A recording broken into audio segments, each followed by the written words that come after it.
Hello, and welcome to another episode of Poetry FM 101. This is my favorite corner in the world, and now it can be yours too. I'm your host, Nitin George, and this is Poetry FM 101, your weekly dose of poetry. So get ready to have your heartstrings plucked by the sweet melody of words, dance to the rhythm of rhymes, and swim in the sweet symphony of sonnets.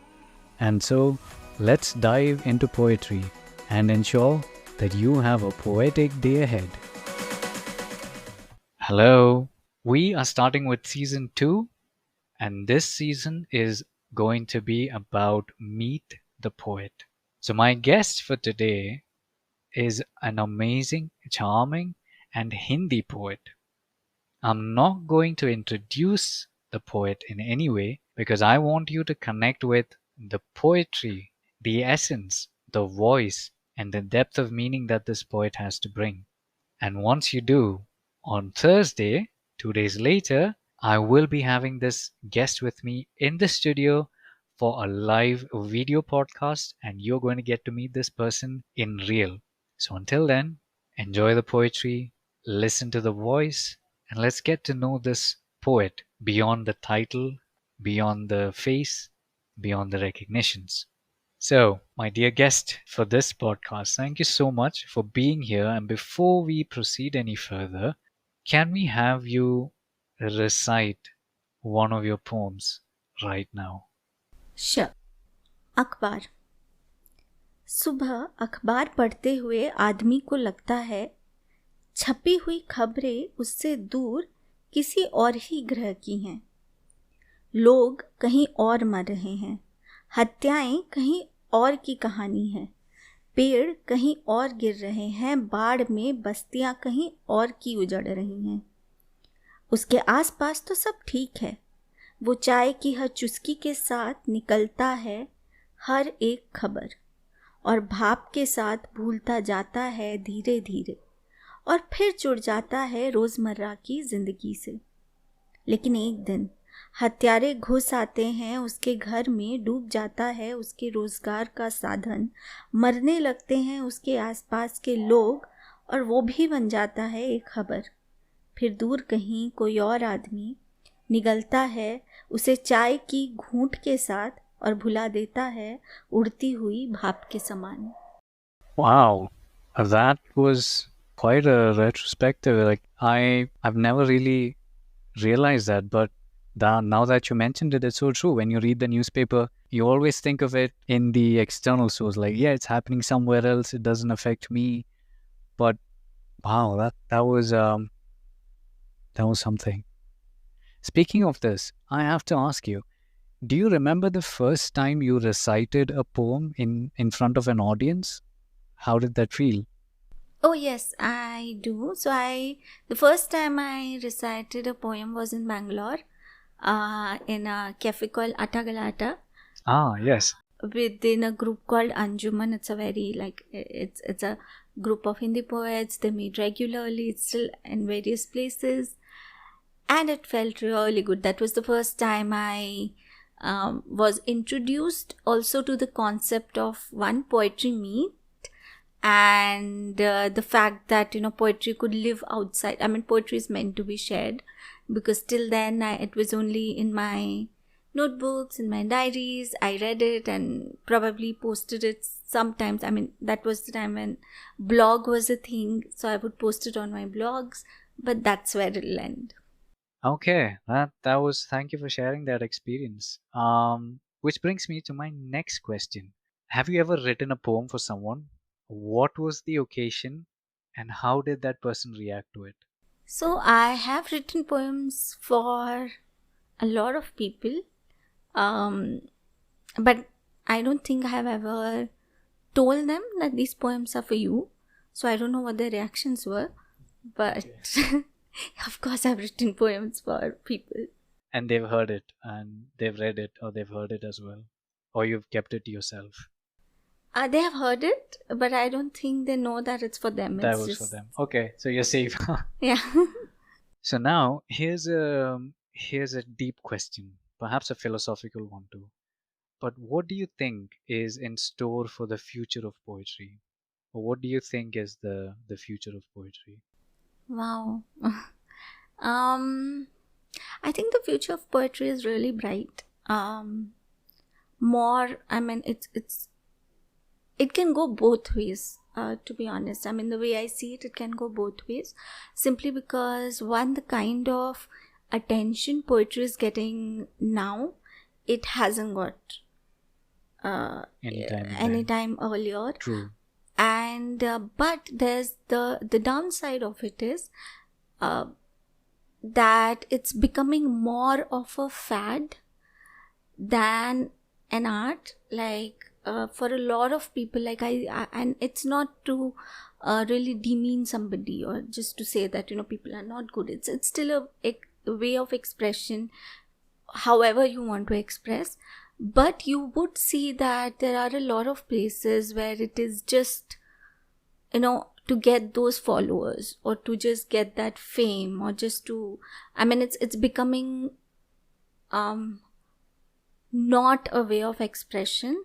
True. But it could all, but the good part is that like if you see our movies nowadays or you see the web series nowadays, I think there are a lot of poets, a lot of poems that you have just read in books and you have thought like, wow. And you now hear those poetry being recited in web series. Like there's this web series called The Hard, starring Vijay Verma and Sonakshi Sinha. You must watch. But okay, and there's this poem like Kaun Bachayega Prem Patra, something like that, and that Right. poem is written by Badrinath Narayan. And I read that poem like some years back. It's also like I also posted it on my Insta page because I loved it so much. Right. And when I read it, I'm like, wow. And of course it started from the likes of Masan. Like Masan had a lot of conversation about poetry and Right. poets and good conversations, good poetry. And this is something I have, I think, in the early, I mean, this was only the era when we had Om Puris and, you know, when those kind of movies were there. Like there's a movie about poetry which is Ardha Satya, and that's all about poetry. There's a lot of poetry there, and that trend is coming back. So it's both ways. So I think it is bright, provided we treat it like a form of art. We want to learn, we want to delve deeper into it, because any poet, including Gulzar Saab, who has been like, I mean, it is so. And why I'm saying that it can also go bad, because there is an interview of Gulzar Saab where he says that 99% of poetry attributed to him on the internet is not his. And Wow. whoever has read Gulzar Saab, like even 2 of his books, the moment you read a poem and you'll be like, this is not Gulzar. This can't be Gulzar. True. Like, you know, and the more you read, you understand their patterns, you understand and you learn, of course. There's a lot of learning curve. So I think that with the fame, that is getting missing. And any poet you like, any poet, I mean, any poet I have loved has always in their interviews or in their books, they have said that, you know, reading is more important than writing. Like quoting Gulzar Saab, like in his interviews he says, to write one poem you must have read at least 100. So true. Wow, that is deep. So that brings me to another question. Particularly with the whole fame and romanticized influence that poetry is getting, people always say that poets are romantics at heart. Do you consider yourself a romantic at heart? And what does being a romantic mean to you personally? So I am a romantic. So there are two. I would answer this question two ways. One is, of course, I'm a romantic at heart, and that does not mean that I'm like, you know, hopelessly, like, you know. True. So I'm not that, but you know, I am passionate. I'm passionate as a person. So, Right. and and it's this question you're asking me at a very right time. I mean, it's like I think 2 or 3 days back I was watching this documentary which is on Yash Chopra, the Romantics. Right. And it will change the definition of the romantics. It's like, people who love what they're doing, they're just so into it, they just want to die doing what they're doing. So I am that kind of a person. There are some, so that way I'm romantic. Right. But I'll also, of course, poets are romantics, they're very passionate. But so what does being a romantic mean to you? To me, like I said, it's being passionate, and it's not just about love. It could be anything. It could be about what you're writing. Like when I write, I am very, very passionate about what I am writing, and that is something that I found I think it's a misnomer that poets are like, are always in love and are like, it's not that. I mean, the Exactly. best revolutionary poetry is written by some of the, for example, I'll just tell you. So there's this poet called as Sahir Ludhianvi, and he is known for romance. Like he's like the romantic poet of Hindi cinema and Hindi literature. But then he has written about societal issue. He was a communist at heart, and he has kind of written a lot of poems about that. So in fact, there are poetries which have become part of, of strikes, of become a part of. So I think poetry is also revolution. Poets are also revolutionaries. That is a wonderful perspective to bring, because I think people always look at poetry from either love or heartbreak or, filled with emotions kind of a thing, the everyday emotions. But to think of poetry as something more, something that can be of contribution and impact to society and humanity as a whole is something that not a lot of us talk about. So yes, great point. Poets are revolutionaries. And that brings me to almost the close of our audio podcast. So the video podcast will be going live in 2 days. What would you like to tell the audience to entice them, to motivate them to tune in, to listen to our video podcast on Thursday? How would you sort of lure them in? I think if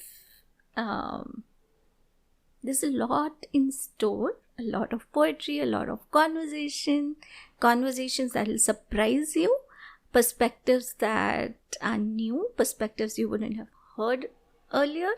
So tune in if you want to, for the love of poetry. Yes, you heard that right. There's a lot of conversations, a lot of perspectives, interesting perspectives. And if nothing else, then tune in for the love of poetry. Ladies and gentlemen, my guest for the audio podcast, I am not going to introduce her name because I will be doing that in our video podcast.